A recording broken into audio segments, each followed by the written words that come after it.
I had a good fortune, and I was also, I like to work with the people I've known for a long time. So I surrounded myself with the people I've known for 10, 15, 20 years. And I had the good fortune that they believed in my vision. They took that leap of faith. They took huge amount of pay cuts. So all my executive teams are people I've known for 10 plus years. My ex-bosses from Hong Kong, Asia. My partner is my high school buddy who I went to college with, had our first job together. So it's about, figuring out your strength. What is my strength? My strength is being aggressive, taking that risky call where others might overanalyze and not go for it. Like, for example, when you started buying in 2013, 14, 15, I figured out pretty quickly that this is a great arbitrage opportunity, which will not last too long because you're buying these properties for 25, 30, 40, 50 a door. I said, land itself is probably worth more than what you're buying the structures for. So I said, we got to get very aggressive, which we did. And at that time, everybody will hate on you, say, oh, this guy's overpaying. I said, great, you guys can believe whatever. And now they're paying 150 a door for the same things, right? So you got to have passion, you got to have the vision, and you got to have the same belief. Now, that's my strength, right? And then surrounding myself, building a team. Now, execution, which is, okay, I can't do everything myself. So I got to have a lawyer. I got to have an accounting team. I got to have financial analysts do an asset management. So I kept hiring. So for me, it was always a long-term vision goal, still is, because I knew that I'm not going to get limited to 10, 20 properties. I'm going to have thousands of properties soon. So I kept putting the money back, keep hiring. And a lot of trial and error. Not every hire I made worked out good, right? I mean, I was more right than wrong, which is a great thing. And then at the property level, like I said, because I was so much at the property level, I had the chemistry or this thing with the staff there, the construction guys, where they stuck with me. They stuck with me, and I took care of them. And then the word spreads that this guy will take care of you, work hard. Yeah, I think there's an understated value to loyalty, I guess, if you want to put a word on it, when you work with someone and you feel a certain way and they do right by you and do different things that is hard to justify. And I think that's one of the biggest problems we've had is when we buy a property, because there's a weird disassociation between corporate employees and on-site employees, because as properties buy and sell, oftentimes the on-site will go from one company to another. It's a weird blend of, do you work for the property manager and the property management company, or do you work for the property? And some people feel strongly about one way and others feel about the other way. And some will just bounce back and forth and look for the best fit for them. Is there anything that you think you guys have done very well in maintaining those on-site staff employees to kind of feel like they're part of the company and not the property and are willing to stay longer? Yeah, we have. And I realized this challenge very quickly, that there's a big dichotomy. You have the corporate level, the white collar, and the blue collar. And how do you connect those two? When I'm raising capital, buying deals, I put a very beautiful PowerPoint presentation and Excel model. Makes the IRRs 20% plus every time and the cash yield. Now, how do I translate that business plan into somebody that might not even have gone to college? Math skills might be very limited. Now I'm relying on that person to execute the business plan, which I showed my investors a success. So I realized that problem. So what we did is we started our own university. So we started Karya University, and we have a full term curriculum and coursework. We have classes every day from 5 to 7 p.m. where every staff needs to come, and they organize it, which properties will come which day, and they get credits. And after the certain credits, they are qualified for a promotion. After promotion, they're even qualified to be a teacher. So starting a university was very important because then they come to the corporate office, they're interacting with everybody. And then what I did is to manage my assets, I created a team of 3. So typically, as you might know, there's a regional supervisor at any property that oversees 1,500, 2,000 units.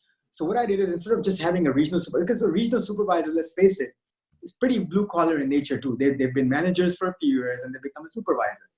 So what I said, I paired them up with an asset manager. So my asset manager is like a Harvard graduate or a Wharton graduate, PE experience, knows the numbers. So essentially the asset manager acts like a quarterback who can direct the regional supervisor on the sound. Hey, pay attention to this 5 leases that are coming due, or this 30-day notices, or there's a lot of them. You need to do this. You need to push rates here. And then I pair them up with the accountant who's doing the monthly financials. So the accountant is seeing, okay, what's my payroll this month? What was my make-ready expense? What was my CapEx? And then if there's a utility bill that's extraordinarily higher than compared to other months, he can tell, or he or she can tell the asset manager, hey, pay attention to this light. Now maybe there's underground leak why your water bill is so high. So there's a three-pronged, approach to covering each asset.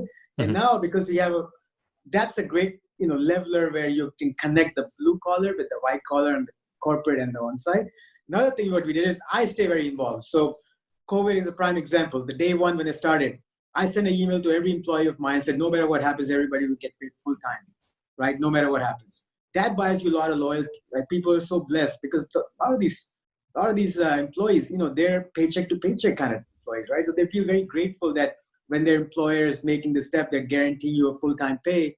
They feel very empowered. They feel very happy. Then I visit the properties myself on time to time. I wish I could do more. I just don't have the time to do that. And then I would say the last thing is just to connect with them. Like I went during this last week, I was in Dallas and Austin, give thank you cards. Thank you for all your hard work. Thank you for being at the properties. And I think you have to be position yourself as being accessible. So another big company at my size, they probably wouldn't know who the CEO is, right? They wouldn't know who's a decision maker. But I make myself very, very accessible. Anybody can walk in my door. So it's a tough battle. It's always going back and forth. There's never a perfect solution for this. But these are some of the things that we did to overcome.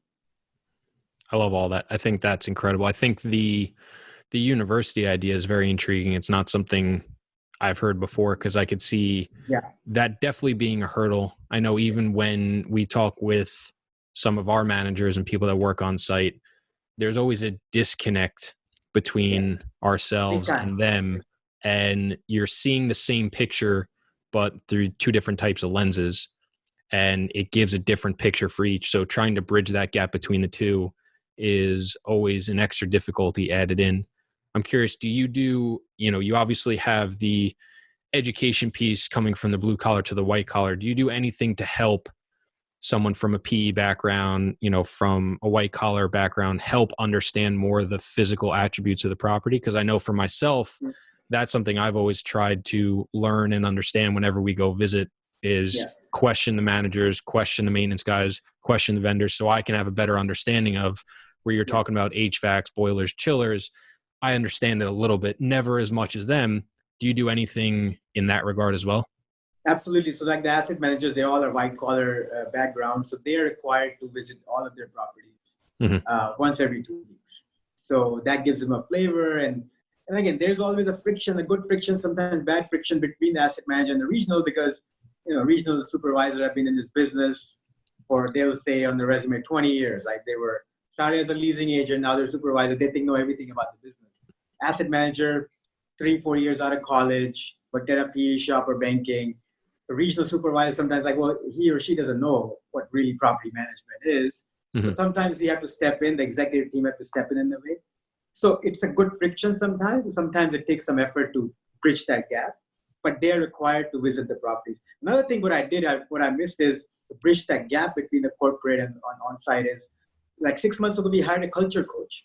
So we had this wonderful lady that in teaching for 30 years, a school principal and professional psychologist. And all she does is go to property and just talk to people, appreciate them.